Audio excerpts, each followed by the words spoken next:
Today, we'll talk about cognitive aging, carefully, with evidence, and without myths.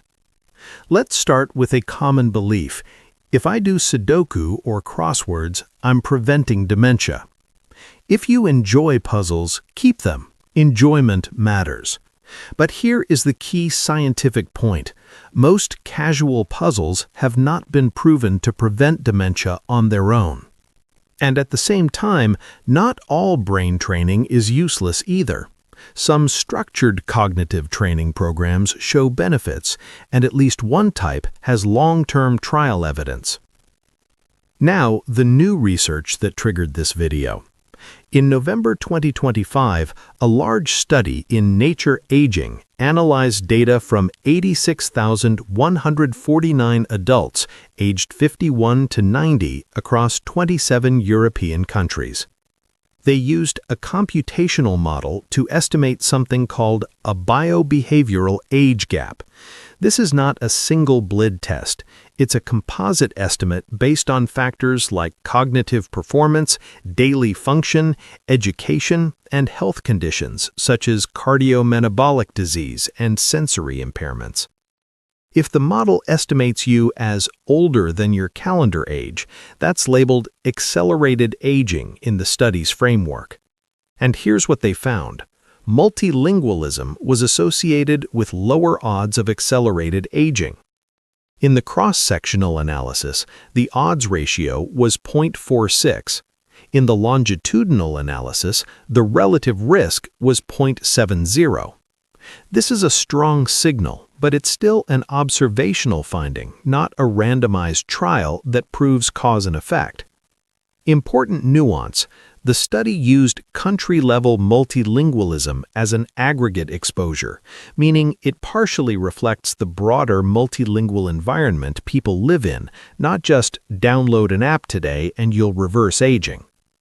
So what should be a practical, responsible takeaway? Here's the evidence-calibrated message. Learning and using a second language is a powerful form of cognitive enrichment, especially when it is active, social, and sustained. It may contribute to what neuroscientists call cognitive reserve.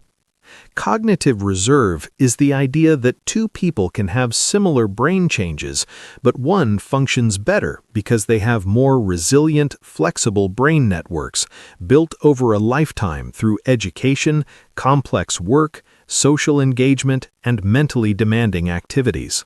This doesn't mean language blocks plaques. It means the brain may cope better for longer.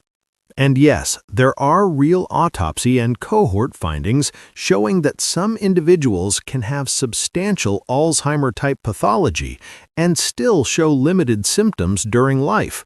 That variability is exactly why reserve matters. But we must not turn that into a fairy tale like order coffee in Italian and you're immune. That is not how medicine works. Now, let's address the most common objection. Professor, I'm 70. Is it too late? No, it is not too late to learn.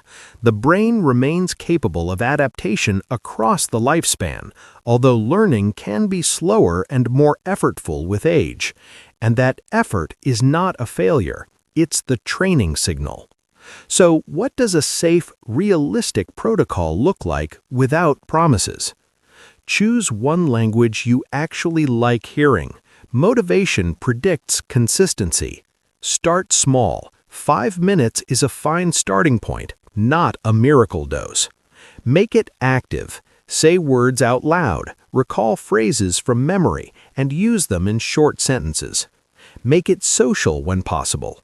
A small class, a conversation partner, or a community group. Social connection is a major brain health factor on its own. If you have hearing loss or vision problems, adapt the environment. Use captions, larger text, good lighting, slower audio, and if you use hearing aids, make sure they are optimized.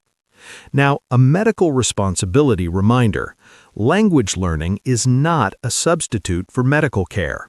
If you or your family notice a sudden or rapidly worsening change in memory, speech, mood, or daily functioning, do not self-treat with apps. Get a clinical evaluation.